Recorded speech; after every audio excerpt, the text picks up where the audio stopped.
Hi, guys. Here today to talk just for a moment, for a few minutes, about my dad, Jerry Jones. My dad was a veteran. He fought honorably for his country in the United States Marine Corps.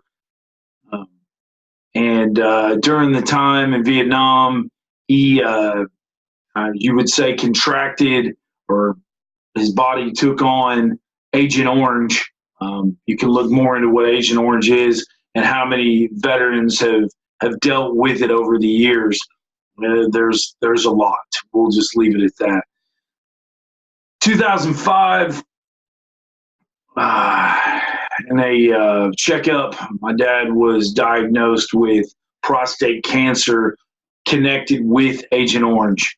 And after that time, he was told that this is operable, everything should be fine. This is something that men go through, excuse me, that men deal with, that go through. Okay.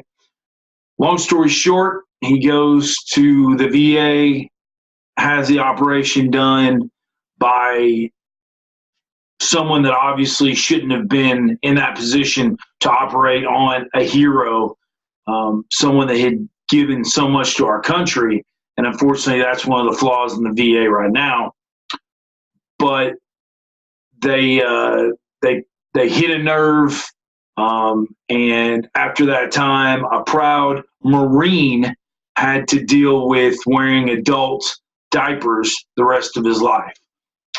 Now, before I get into the issue with my father and dealing with the emotion of how you lose someone that you love, I would just like to say that's a slap in the face to proud veterans that have served our country that would be put in that position. I will never forgive the VA for it, and I will always have an issue with the VA because of it. So we move on. Over the years, my dad became more and more, his health wasn't great. And eventually we get to 2019. I had moved away to Vegas, and then moved back almost 2 years later. And he, as soon as I got back, he went down and went from ICU. And the thing about it, folks, is, you go in there and you see your father, someone that is the cornerstone of your life, someone that you would give anything for, to feel better, to heal them, go through what he's going through. And it was painful. He ended up going through cirrhosis of the liver. If you've ever experienced anything like that, it is a horrible way to go.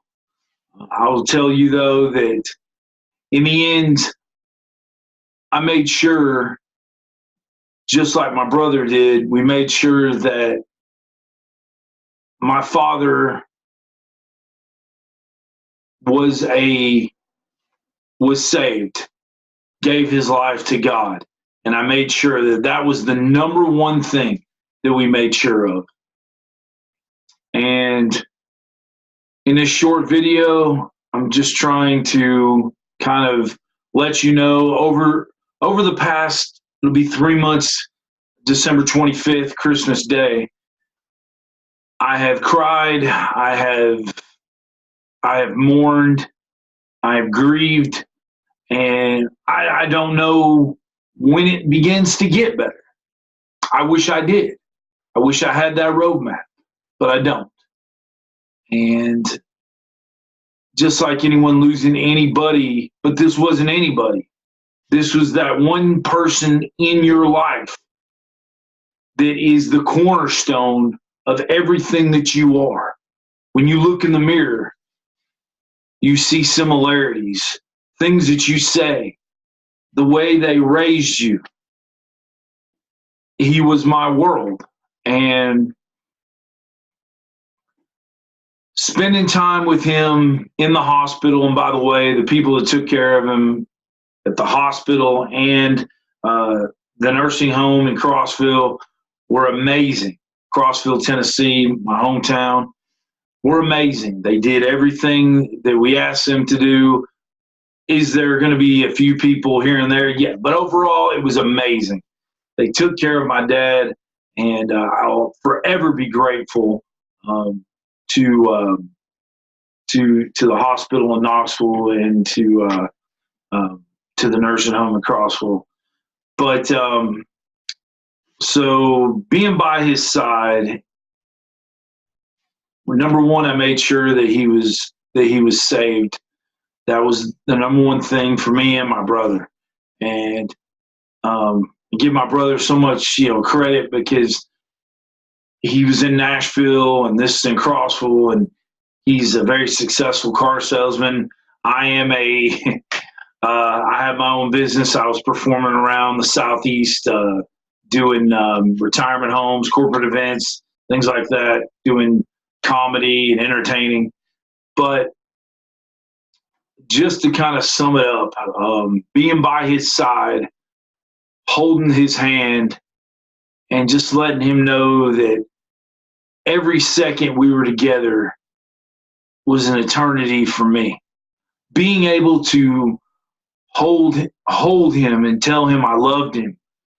I mean, I made sure that other than just being saved, I made sure that he knew how much he meant to me. And from my perspective, how much he meant to me. We had several family members. I mean, tons of family members come by and see him. I mean, I'm not going to mention everybody because I'll leave somebody out, but we were a family. And unfortunately, in times of tragedy, that's when family comes together. And that shouldn't be the case, but I held his hand, and I knew he was starting to go away, starting to leave. It's like the sun coming up outside. You expect it to be there today because it was there yesterday, or tomorrow because it was there today. And that's a lot like how it is in losing someone that you truly love. And I'm still grieving. I try to be private about it. I've done a couple, like a TikTok video, like 15 seconds or whatever. But can you ever truly be able to share to the world what my father meant to me? And you can't. Listen, in the end, he was dealing with a lot of demons, a lot of things he was dealing with. But those who are in a glass house throw the first stone. He probably hang around, he did. He was around people that he normally wouldn't be around. And again, I'm no saint. All the issues I've dealt with, I've had issues. We all have. Today we will, and tomorrow we will. And so on and so forth. But I was able to be there with him, and I was able to hold his hand and to look in his eyes and tell him, you're my everything, you're my world. I sang to him. Me and my brother, we talked to him and tried to make him laugh and just everything, I mean, it was just beautiful. It was a beautiful time. And I thank God for allowing me the ability and the time to be able to spend with him. He passed away, and when he passed away, I broke down. I cried. I think everybody handles death or any situation differently. I cried. I bawled. I thought that even being in Las Vegas, that every day I prepared myself. Every day I prepared myself.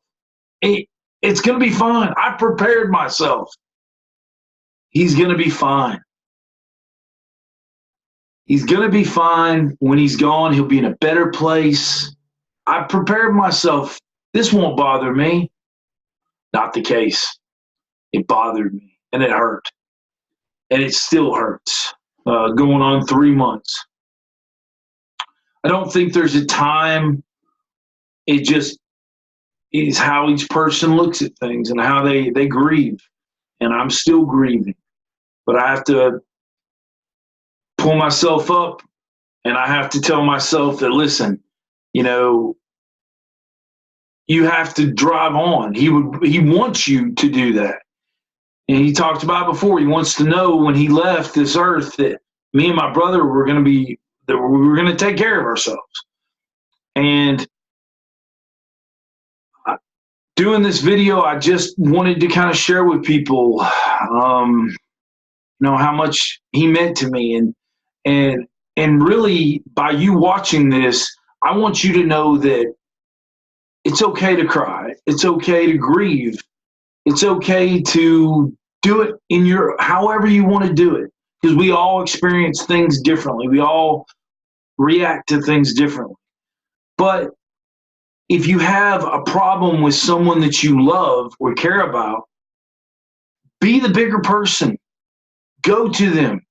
Figure out what the problem is. Say, hey, I love you. I know we've made mistakes. I know I've made mistakes. Let's forget about all that. Let's move on and be who we were before. Sometimes it can happen. Sometimes it's not a perfect world. Sometimes it doesn't.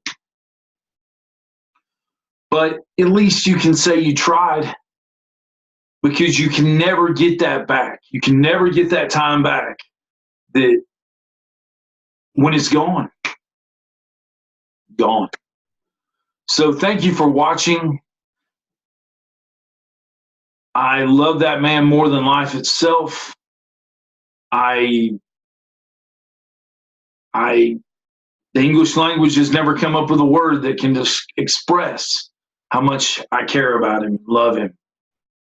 But he means the world to me, and he always will, because he's with me every step I take. He's there. So thank you for watching, and take it easy, and just love on each other and be there for each other, because you only get one life. Thanks.